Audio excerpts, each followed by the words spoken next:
শেখায়নি।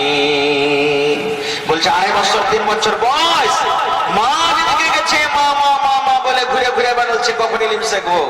বলছে বড় হ্যাঁ। ছেলেটা আবার বলছে 7 বছর বয়স, 7 বছর বয়স যখন গড় পাখা ধরলাম তখন কেমন করে শিখব ইলম, বাবা যে শেখায়নি।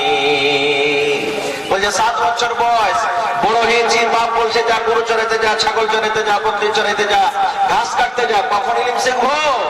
বলছে আর একটু বড় হয়ে আবার বলছে ছেলেটা 10 বছর বয়স, 10 বছর বয়স যখন হালের মোটা ধরলাম তখন কেমন করে শিখব ইলম, বাবা যে শেখায়নি। বলছে 10 বছর বয়স, বাপ বলছে আব্দুল্লাহ রে আব্দুর রহমান, এ জায়েদ বাকার যে হাল খান্ডা ভাই, হাল ভাইতে চলে গেলাম, কখন শিখবো ইলম? বলছে আরো বড় হ্যাঁ। আবার ছেলেটা বলছে 15 বছর বয়স, 15 বছর বয়স যখন বিয়ে শাদী করলাম তখন, 15 বছর বয়স যখন বিয়ে শাদী করলাম তখন কেমন করে শিখব ইলম, বাবা যে শেখায়নি। 15 বছরকার বয়স, ঘন ঘন আইবারি আসতে শুরু হয়ে গেল বাড়িতে। তোর বেটাটা বড় হয়েছে, বিয়ে দিবি না? হ্যাঁ। এই একদিন দুদিন করতে করতে বিয়ে হয়ে গেল। আর বিয়ে কেমন করে ইলম শিখবো? বলছে কেন, বিয়ে করে পড়া হবে না? আবার ছেলেটা বলছে 20 বছর বয়স, 20 বছর বয়স যখন ছেলে মেয়ের বাপ তখন কেমন করে শিখব ইলম, বাবা যে শেখায়নি। এবার ছেলে মেয়ে হয়ে গেল, আর কি ইলম শিখতে পারবো? যে বলছে ওমন থেকে বেটা বলবে আব্বাজি চকলেট দাও, বেটি বলবে আব্বাজি 5টা টাকা দাও, তখন ওদের জন্য খাটতে যাবো না ইলম শিখতে যাবো? ভাই আমার, আজকে আমাদের সমাজের মধ্যে সব থেকে এই যে কেস মোকদ্দমা, লড়াই ঝগড়া ফাসাদ, এই সমস্ত জিনিস হচ্ছে কিসের কারণে? এই ছোট কালে ছেলে মেয়ে বিবাহ দিচ্ছি এই কারণে। আর এই ছোট কালের ছেলে মেয়ে বিবাহ দেওয়ার কারণটা কি? আমরা শিক্ষিত নয়, আমরা অশিক্ষিত কারণে দিচ্ছি। আমাদের মধ্যে ইলম নাই, যার কারণে আমরা বুঝি না। এই যে ঘন ঘন আইবেরি আসতে শুরু হয়ে গেল, আজি একটা তোমার জন্য খুব সুন্দর বহু দেখেছি, দিবে 3 লাখ টাকা মোটামুটি, ধো বহু করে একদিন তো বিয়ে দিতেই হবে।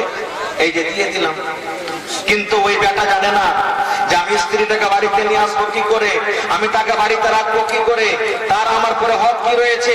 কিংবা ওই মেয়েও জানে না সুবহানাল্লাহ যে আমি যাকে বাড়িতে নিয়ে আসবো, যে আমার স্ত্রী হবে, তার সাথে আমাকে কিভাবে ব্যবহার করতে হবে, কিভাবে বাড়িতে নিয়ে চালাইতে হবে। এবং মেয়েটাও জানে না যেটা আমার স্বামী হবে, আমার পরে তার হক কি রয়েছে। তখন একটু 2 দিন 4 দিন 5 দিন 1 মাস 2 মাস 5 মাস হলো, আর একদিন তখন মেয়েটা বলছে যে আব্বাজি বাড়িতে আমি যাবো না। কেন যাবি না? বলছে আমাকে ওই বাড়িতে থাকতে ভালো লাগে না, আমার আর ভাত খাবো না। বলছে ঠিক আছে, তাই এইবারে কোন রকম ডাক বাহানা ফাঁকি দিয়ে এবারে যেমন বাড়িতে ডেকেছে, হাতে রসুলাকে বলছে 5টা মানুষকে টাকা তালাক করে বাড়িতে নিয়ে চলে যায়। এই আমাদের সমাজে এগুলা কেন হয় জানে? শুধু ইলমের কারণে হয়, ইলমের কারণে হয়। আল্লাহুস সামাদ। এই জন্য আল্লাহ তাবারাক ওয়া তাআলা সর্বপ্রথম ইলম আল্লাহ তাবারাক ওয়া তাআলা নিয়ামত দান করেছেন আমাদেরকে, কিন্তু আজকে আমরা সে মানুষ দূরে আছি ইলম থেকে। আজকে আপনি নামাজ পড়ছেন, আমি নামাজ পড়ছি, কয়টা লোক নবীর তারিকা মতো নামাজ পড়ছি ভাই, কয়টা লোক নামাজ পড়ছি। আর যদি নবীর তারিকা মতো নামাজ না হয়, তাহলে আমার আপনার নামাজ কি হবে? একটা হাদিস আপনাদের সামনে তুলছি, সহিহ বুখারী শরীফের হাদিস। কি হাদিস? আল্লাহর নবী মুহাম্মদ সাল্লাল্লাহু আলাইহি সাল্লাম পড়েন, সাল্লাল্লাহু আলাইহি সাল্লাম, নবীর নাম যখন আসবে সাল্লাল্লাহু আলাইহি সাল্লাম পড়বেন।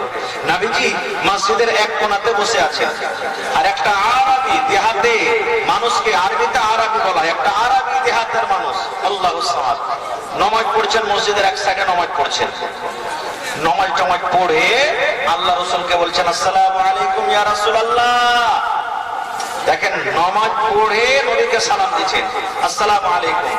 আল্লাহ রাসূল সাল্লাল্লাহু আলাইহি ওয়াসাল্লাম ওয়া আলাইকুম আসসালাম পড়ার পর এবার কি বলছেন জানেন? ইরজি ফাসাল্লি ফাইন্নাকা লাম তুসাল্লি। হে আমার সাহাবী, তুমি নামাজ পড়ো, তুমি নামাজ পড়োনি।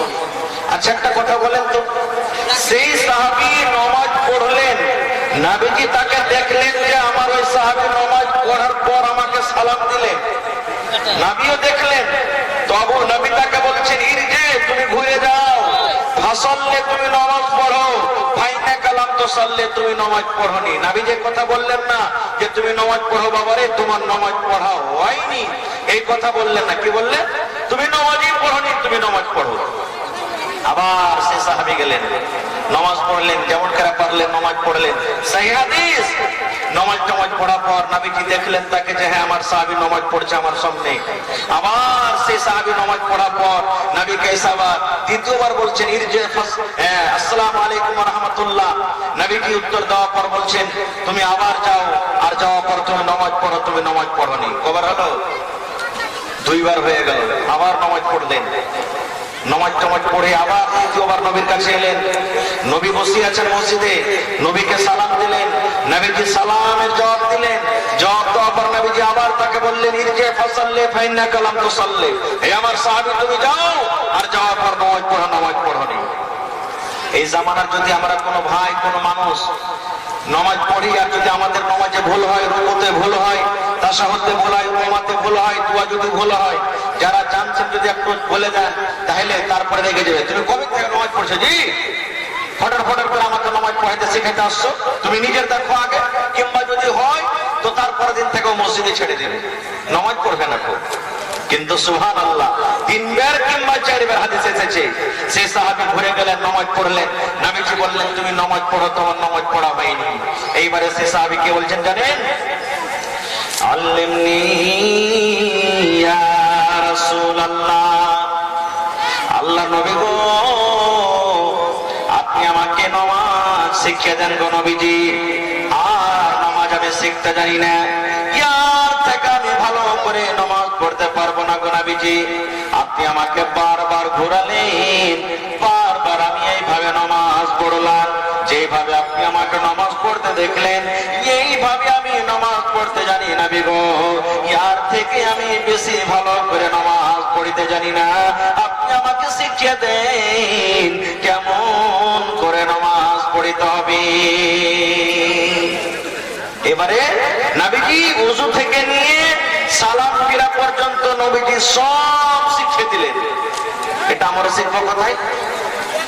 নামাজ না নামাজ, মসজিদে চলে গেলাম, নামাজ পড়তে হবে, আল্লাহ নামাজ ফরজ করেছে, নামাজ চলে গেলাম, নামাজের না রুকু কিভাবে করতে হবে, তাশাহুদ কিভাবে করতে হবে, নামাজে কিভাবে কি পড়তে হবে, নামাজে কয়টা ফরজ কয়টা সুন্নাত, ওযু কিভাবে করতে হবে আমি জানি না, তো কি এখানে ইলমের দরকার নাই?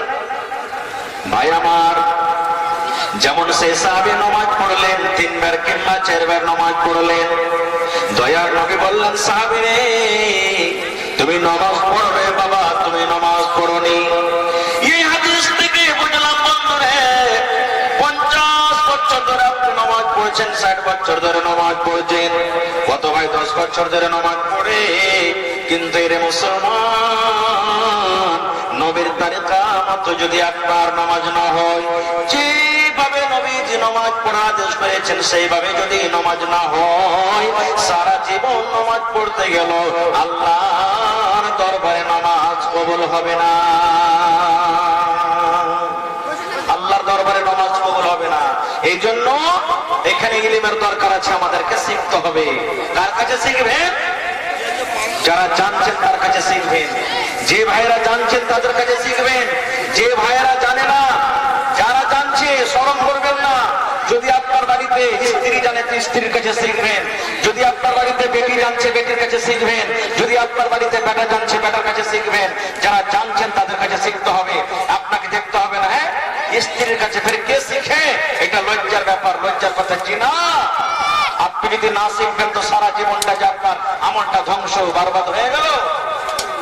এ ভাই মুসলমান, গ্রামে আপনার জানাজা হয়ে গেল, গ্রামের মন্ডলের জানাজা হয়ে গেল, কোন মওলানা মাইয়াত হয়ে গেল।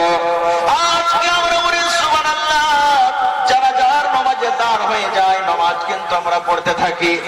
এ ভাই মুসলমান, আজকে যত লোক এখানে বসে আছে, যদি আমি একটা একটা করে জিজ্ঞাসা করি, ভাই রে নামাজে জানাজা কেমন করে পড়িতে হবে রে ভাই, জানাজার দোয়াটা কিভাবে পড়িতে হয়, কখন কোন তাকবীরের পর কখন পড়ে, প্রথম তাকবীরে কোন দোয়া পড়ে, দ্বিতীয় তাকবীরে কোন দোয়া পড়ে, তৃতীয় তাকবীরে কোন দোয়া পড়ে, চতুর্থ তাকবীরে কোন দোয়া পড়ে, আজকে যদি আপনার সামনে বয়ান করা হয়, ওরে সুবহানাল্লাহ, আমার মনে হয় কিছু লোক বলতে পারবেন, বাকি লোক বলতে পারবেন না।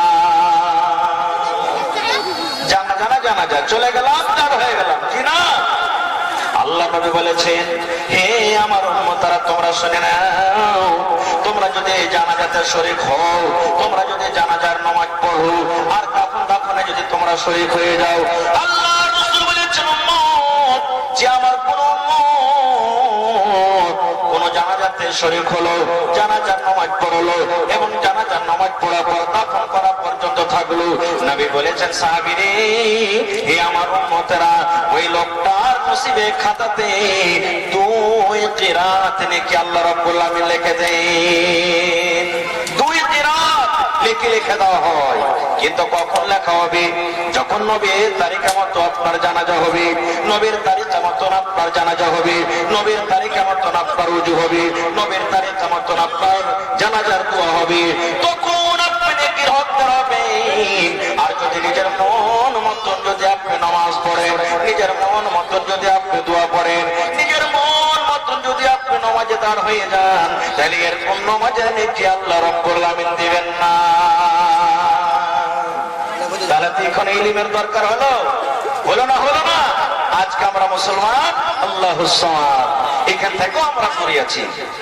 ভাই আমার, ছেলেরাকে সুন্দর করতে গেলে, ছেলেরাকে নেককার করতে গেলে, ছেলেরাকে ভালো তারবিয়া দিতে গেলে, ছেলেরাকে সালেহ করতে গেলে, প্রথমে আপনাকে নেককার হইতে হবে, আপনার স্ত্রীকে নেককার হইতে হবে। ওরে সুবহানাল্লাহ বলবেন কেমন করে? বাড়িতে আপনার ছেলে মেয়েরা নেককার দিনদার হতে গেলে মুসলমান, প্রথমে আপনাকে নেককার দিনদার হইতে হবে, প্রথমে আপনাকে সালেহ হইতে পারে। আর যে স্ত্রী রাত্রে বাড়িতে নিয়ে আসবেন, ওই স্ত্রীকে প্রথমে নেককার হইতে হবে।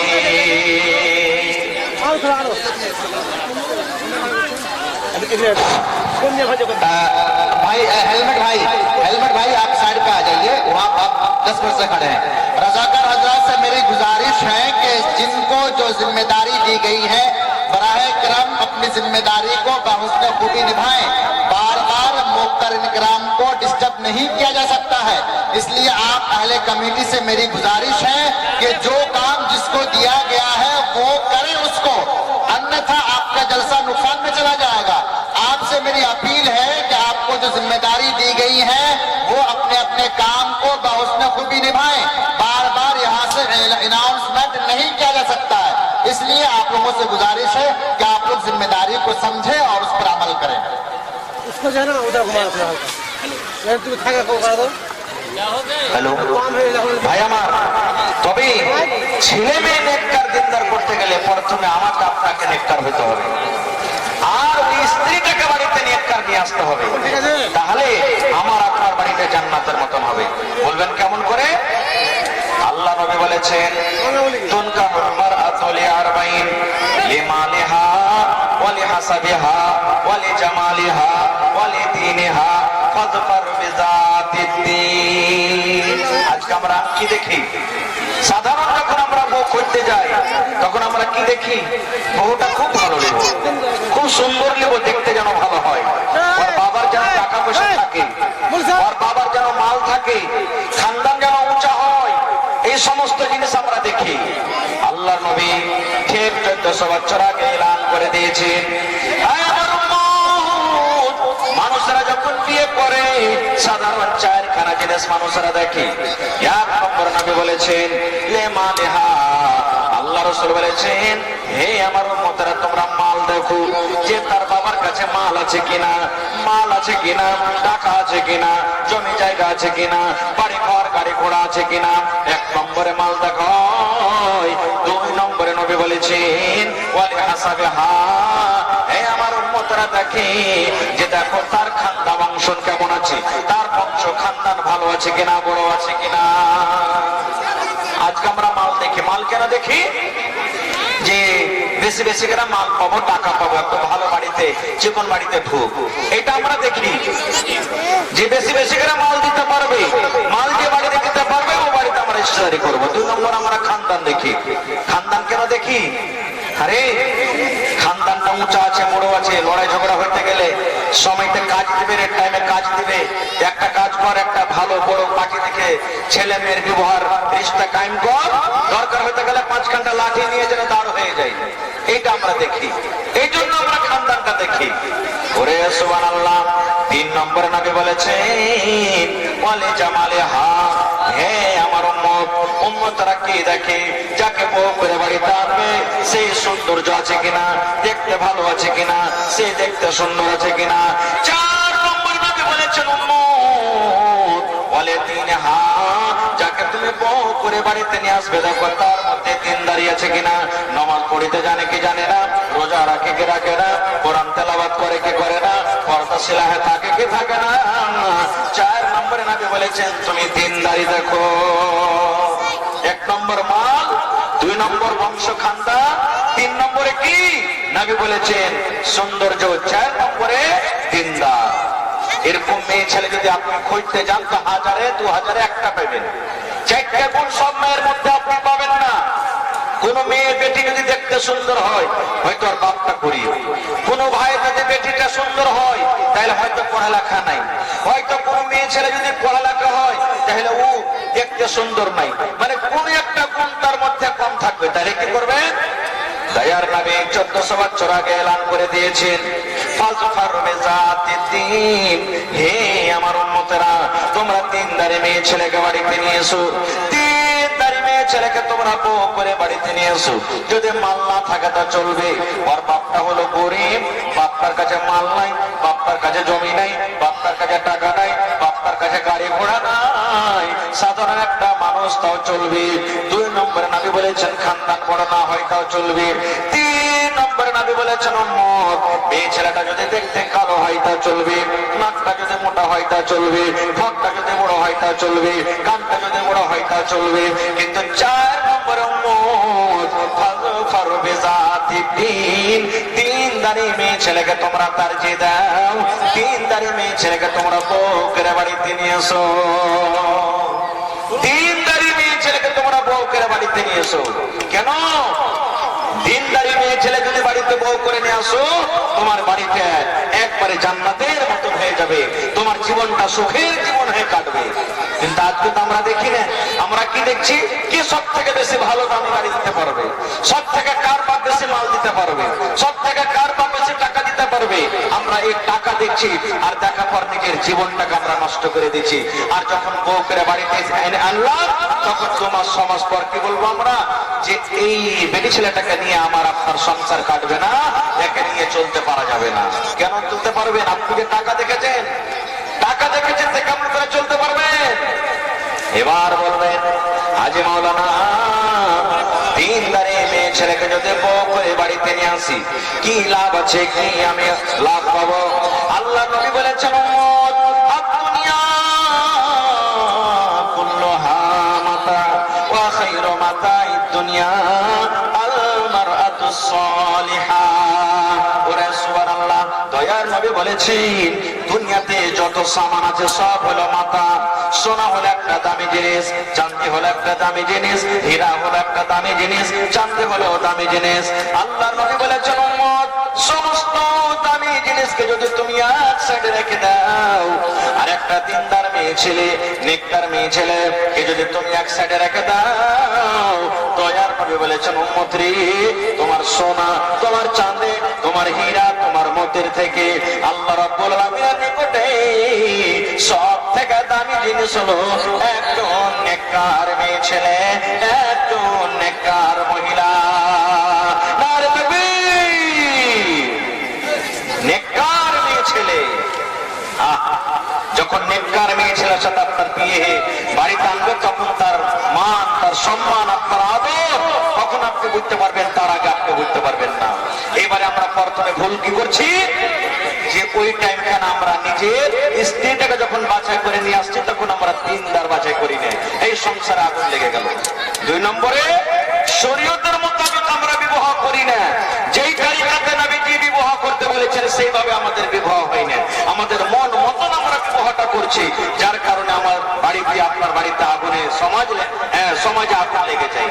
এবার আর একটু আগে চলেন, এবার স্ত্রীটাকে বাড়িতে নিয়ে আসলেন, বাড়িতে নিয়ে আসার পর আমরা কি করি, সুবহানাল্লাহ, ডাইরেক্ট আমরা বাসর ঘরে চলে যাই।